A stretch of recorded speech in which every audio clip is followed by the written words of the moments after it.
নমস্কার বন্ধুরা, আমি শমিদুল আর আপনারা দেখছেন আপনাদের অত্যন্ত প্রিয় চ্যানেল ডাকছে সবুজ ডাকছে বই। আজকে আমরা আরও একটা নতুন পর্ব নিয়ে চলে এসেছি। আজকের এই পর্বে আমরা দেখব কিভাবে আমরা টবের পুরনো মাটিকে পুনরুজ্জীবিত করতে পারি। আমরা যারা শহরাঞ্চলে বাস করি এবং ছাদ বাগান করি তারা বেশ ভালোভাবেই জানি আমাদের মাটি সংগ্রহ করতে কতখানি বেগ পেতে হয়। এই মাটি আমাদের কাছে অত্যন্ত কিমতি একটা জিনিস, মহামূল্যবান। এই মাটি সহজে আমরা সংগ্রহ করতে পারি না। আমাদের সংগ্রহ করতে গেলে নার্সারি থেকে কিনতে হয়। ফলে মূল্য দিয়ে মাটি কেনার পর সেই মাটি যাতে আর নষ্ট না হয়, সেই মাটি যাতে আমরা অনেক দিন ধরে কাজে লাগাতে পারি এবং তাতে বৃক্ষরোপণ করতে পারি, সেই ব্যবস্থা আমাদের করতে হবে। তো এটা করার একটা উপায় আছে এবং একটা নির্দিষ্ট পদ্ধতি আছে। টবে গাছ লাগানোর পর সেই টবের গাছ কোনো কারণে মারা গেলে, অথবা মারা যদি নাও যায়, সেই টবের যে মাটি, সেই মাটি একটা নির্দিষ্ট সময় অন্তর পরিবর্তন করে দেওয়া দরকার। কারণ টবে নির্দিষ্ট পরিমাণ মাটি থাকে এবং সেই মাটির মধ্যে যে সার বিদ্যমান, সেই সারটা একটা গাছ প্রতিদিনই কিছু কিছু করে খেতে থাকে, সংগ্রহ করতে থাকে। মাটি থেকে গাছ 13 রকমের খাবার সংগ্রহ করে: nitrogen, phosphorus, potassium, magnesium, zinc, sulphur, iron, copper, protein, vitamin, micronutrients, macronutrients, sodium. এই 13 রকমের খাবারের সঙ্গে সঙ্গে বাতাস থেকেও 3 রকমের খাবার সংগ্রহ করে: হাইড্রোজেন, অক্সিজেন এবং কার্বন। তো বাতাস থেকে খাবারের তো কোনো কমতি থাকে না, কিন্তু মাটিতে খাবারের কমতি পড়ে যায়। ফলে সেই খাবার আমরা প্রয়োগ করে থাকি বিভিন্ন সারের মাধ্যমে। কিন্তু এই প্রয়োগ করতে করতেও একটা সময় আসে যখন এই মাটিকে একটু পুনরুজ্জীবিত করার দরকার হয়ে পড়ে। তাই এই মাটির পুনরুজ্জীবন কিভাবে আমরা দান করব এবং কিভাবে একে আরও উর্বর করে তুলব, অসার মাটিকে আরও সার সম্পন্ন করে তুলব, সেটাই আজকের পর্বের আমাদের মূল বিষয়। আমরা আজ দেখে নেব হাতে কলমে কিভাবে টবের পুরনো মাটিকে আমরা পুনরুজ্জীবিত করতে পারি। তো এই হলো আমার একটা টব। এই টবে আমি একটি গাছ লাগিয়েছিলাম, সেই গাছটি কোনো কারণে মারা যায় এবং মারা যাওয়ার পর এই টবে আমি আর অন্য কোনো গাছ লাগাইনি। টবের মাটিটি পড়েই ছিল। এই টবের মাটিটি আমি আজ পুনরুজ্জীবিত কিভাবে করা যায় সেটা আপনাদের দেখাবো। এটা করতে গেলে প্রথমেই আমাকে টবের মাটি থেকে যে পুরনো গাছটি ছিল, সেই গাছটির শিকড় সহ আমাকে সেই মরা গাছটি তুলে ফেলে দিতে হবে। ফেলে দেওয়ার পর সেই শিকড় যে যা কিছু থাকবে, সেই শিকড় এবং অন্যান্য আগাছা কিছু থাকলে পরে সেই আগাছাগুলিকে আমাকে পরিষ্কার করে নিতে হবে। তাই এই কাজটা করার জন্য আমরা টবের মাটিটিকে প্রথমে ঢেলে নেব।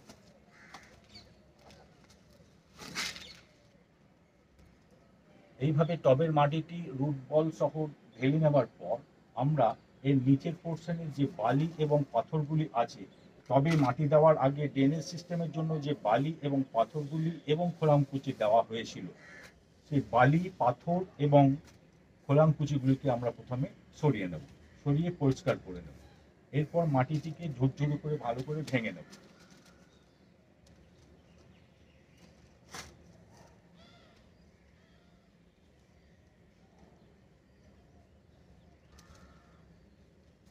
ভেঙে নেবার পর আমরা এই মাটির কিছুটা অংশ সরিয়ে রাখবো, কেননা এই মাটির সঙ্গে আমরা আজকে আরও নতুন কিছু উপাদান যুক্ত করব। তাই মাটির পরিমাণ, একটি টবের মাটি আমি আজ তৈরি করতে যাচ্ছি, তাই টবের পরিমাণ অনুসারে যে পরিমাণ মাটির দরকার, আমার নতুনভাবে যুক্ত করা উপাদান সহ সেই মাটির পরিমাণটুকু ঠিক রাখার জন্য আমি প্রথমে টবের মাটিতে যে পুরনো মাটিটি ছিল, সেই পুরনো মাটিটি থেকে কিছুটা অংশ আমি সরিয়ে রাখি। এইভাবে আমি সরিয়ে রাখলাম। 40% মাটি আমি সরিয়ে রাখলাম। সরিয়ে রাখার পর এই যে পুরনো মাটিটুকু রইল, অর্থাৎ 60% মাটিটুকু পড়ে থাকলো পুরনো মাটি, সেই পুরনো মাটিটাকে আমাকে পুনরুজ্জীবিত করতে হবে। এই পুনরুজ্জীবনের জন্য যেটা দরকার সেটা হলো, প্রথমেই এই মাটিটিকে আমরা রোদে ভালো করে শুকিয়ে নেব এবং এর মধ্যে যে সমস্ত ক্ষতিকারক ব্যাকটেরিয়া এবং ফাঙ্গাসের জন্ম হয়েছে, সেই সমস্ত ব্যাকটেরিয়া এবং ক্ষতিকারক ফাঙ্গাসগুলিকে নষ্ট করার জন্য এবং এই মাটিটিকে ফাঙ্গাস মুক্ত এবং ক্ষতিকারক ব্যাকটেরিয়া মুক্ত করার জন্য আমরা রোদে এটাকে 1 দিন কি 2 দিন শুকিয়ে নেব। এবং শুকিয়ে নেওয়ার পর ঝরঝরে হয়ে গেলে পরে এই মাটিতে আমরা নতুন fresh soil, garden soil, fresh garden soil আমরা 25% দিয়ে দেবো। এই আমার গার্ডেন সয়েল, এই প্লেন গার্ডেন সয়েল, এই গার্ডেন সয়েল 25% এখন পুরনো মাটির সঙ্গে আমরা মিশিয়ে দেবো।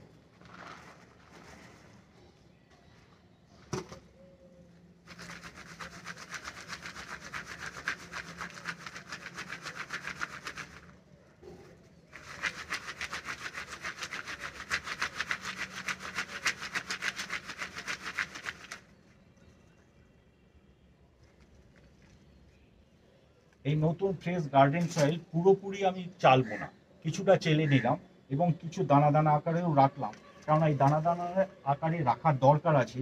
না হলে পরে শুধুমাত্র মাটি চেলে নেওয়ার পর রেখে দিলে পরে সেটা জল ঢালার পর, অর্থাৎ জলের যখন প্রয়োজন হবে তখন গাছকে জল দেওয়ার পর সেটা কাদা কাদা হয়ে যাবে এবং ড্রেনেজ সিস্টেমটা নষ্ট হবে, অর্থাৎ জলটা ধরে রাখবে, জলটা সহজে, অতিরিক্ত জলটা সহজে বাইরে বেরিয়ে যাবে না। তাই কিছু কিছু দানা দানা অবস্থাতেও আমি রেখে দেব।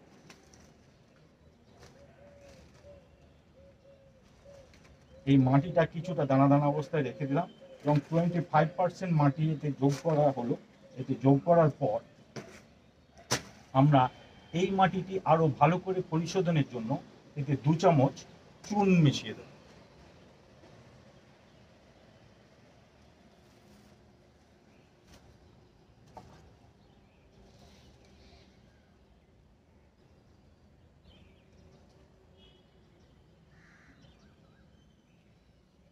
আমরা এতে 2 চামচ চুন মিশিয়ে দিলাম।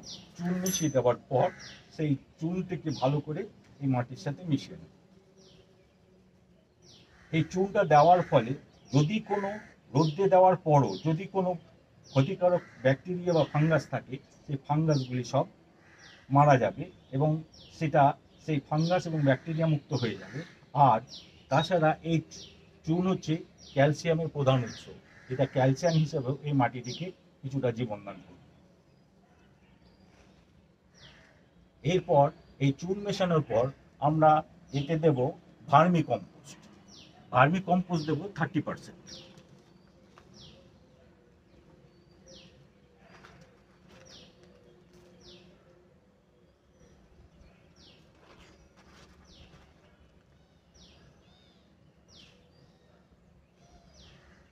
ভার্মি কম্পোস্ট দেওয়ার পর এতে দেবো কিছুটা কোকোপিট।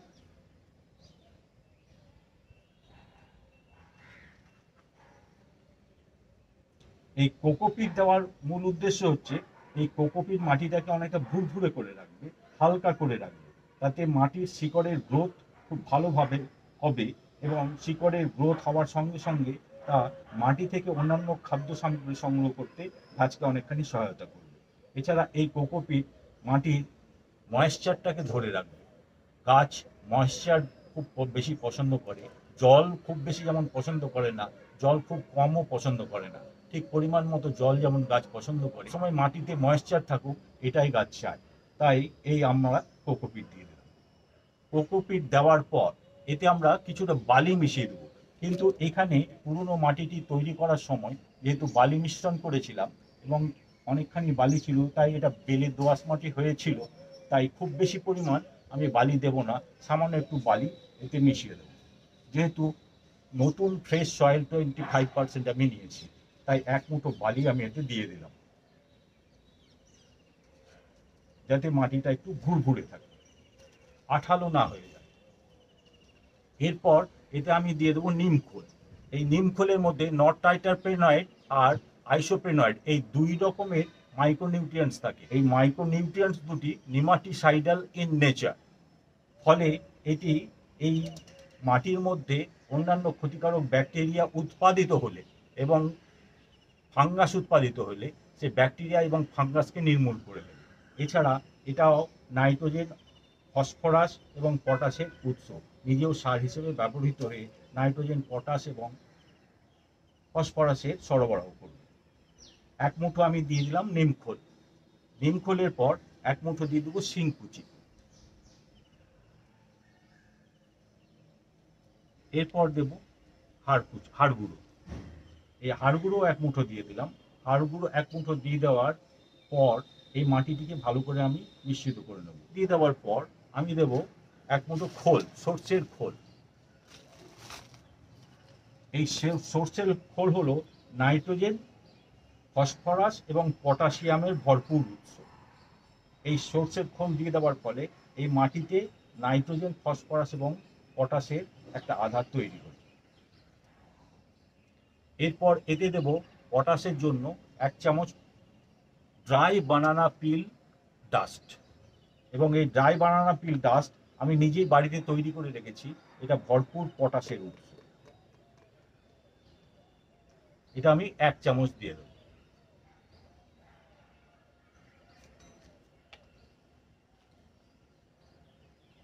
এই পটাশ 1 চামচ দিয়ে যাওয়ার পর আমি এতে মেশাবো একটা গোপন ট্রিক্স আমি আপনাদের শেখাই। সেটা হলো ঘরে যে চাল থাকে সেই চালকে সোক করে নিয়ে, জলে ভিজিয়ে সোক করে নিয়ে সেই চালকে একটু মিক্সিতে গুঁড়ো করে নিতে হবে।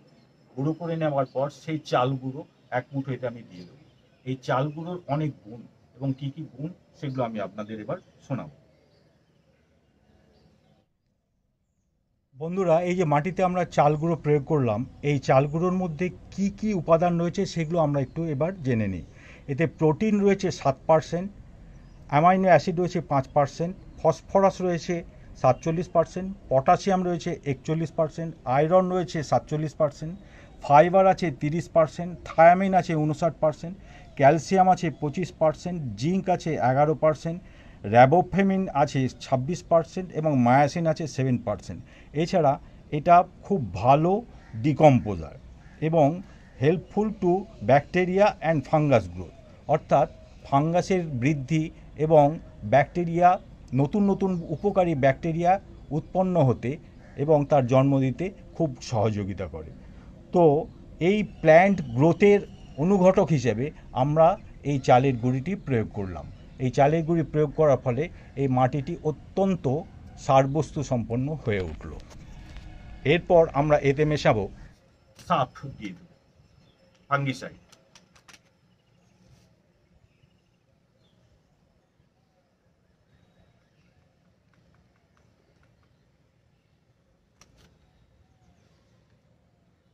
পাঁচ গ্রাম ফাঙ্গিসাইড আমি মিশিয়ে দিলাম। ফাঙ্গিসাইড মিশিয়ে দেওয়ার পর আমি যেহেতু নতুন চারা এতে আবার রোপণ করব, সেই চারার শিকড়গুলি গ্রোথের জন্য 1 চামচ এপসম সল্ট আমি এতে দিয়ে দেবো। এপসম সল্ট আপনারা সবাই জানেন, এটা ম্যাগনেসিয়াম সালফেট।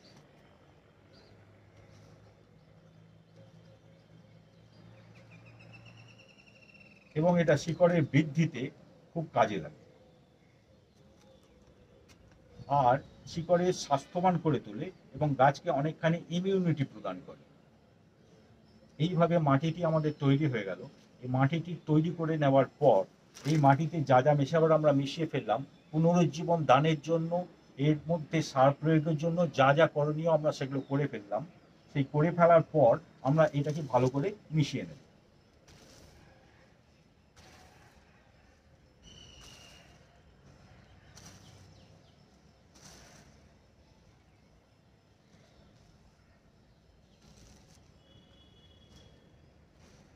এইভাবে মিশিয়ে নেওয়ার পর এই মাটিটিকে আমরা 7 দিন রেখে দেব। 7 দিন এই মাটিটি আমরা কিন্তু আর গাছ রোপণের জন্য ব্যবহার করব না, কেননা এতে যে সমস্ত জৈব সারগুলি আমি প্রয়োগ করলাম এবং ম্যাগনেসিয়াম সালফেট রাসায়নিক পদার্থটি আমি প্রয়োগ করলাম, এই সমস্ত চুন এতে প্রয়োগ করলাম, এই সমস্ত উপাদানগুলি নিজেদের মধ্যে ক্রিয়া বিক্রিয়ার ফলে যে উত্তাপ তৈরি করবে এবং এর গুণাগুণগুলি রিলিজ করার সহায়তা করবে, সেই সুযোগটা দিতে হবে। সেই সুযোগটা দেওয়ার জন্যই এই মাটিতে সমস্ত উপাদানগুলি ভালো করে মিশিয়ে নেওয়ার পর 7 দিন আমাদের রেখে দিতে হবে। 7 দিন রেখে দেওয়ার পর এই মাটিটি গাছ রোপণের উপযুক্ত হয়ে যাবে এবং ভরপুর সারযুক্ত হয়ে যাবে, ভরপুর উর্বর মাটি হয়ে যাবে। এবং সেই মাটিতে যদি আমরা কোনো গাছ লাগাই, আমি গ্যারেন্টি দিয়ে বলতে পারি সেই গাছ থেকে সোনা পড়বে।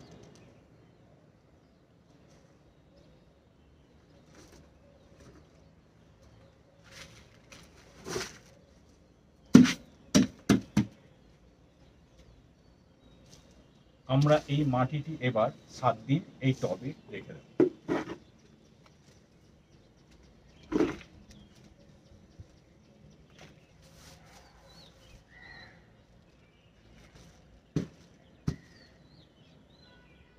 এই যে মাটি, এই মাটি হলো আমার পুনরুজ্জীবিত মাটি, উর্বর মাটি। এই মাটিতে আমরা এবার 7 দিন পর বৃক্ষরোপণ করতে পারব। তো বন্ধুরা, এই ছিল আমাদের আজকের পর্ব। আজকের পর্বে আমরা দেখলাম কিভাবে আমরা টবের পুরনো মাটিকে পুনরুজ্জীবিত করতে পারি। তো বন্ধুরা, এই পর্বটি যদি আপনাদের কাজে লেগে থাকে, অতি অবশ্যই লাইক, শেয়ার এবং কমেন্ট করুন। এবং আমাদের চ্যানেলটি এখনও যারা সাবস্ক্রাইব করেননি তারা সাবস্ক্রাইব করে দেবেন, আর পাশের বেল আইকনটি বাজিয়ে অল নোটিফিকেশনে ক্লিক করে দেবেন। তাহলে পরবর্তী পর্যায়ে আমরা যে সমস্ত ভিডিওগুলি আপলোড করব, সে সমস্ত ভিডিওগুলি অতি দ্রুত সরাসরি তা আপনাদের কাছে পৌঁছে যাবে। আজ তবে আসি, নমস্কার।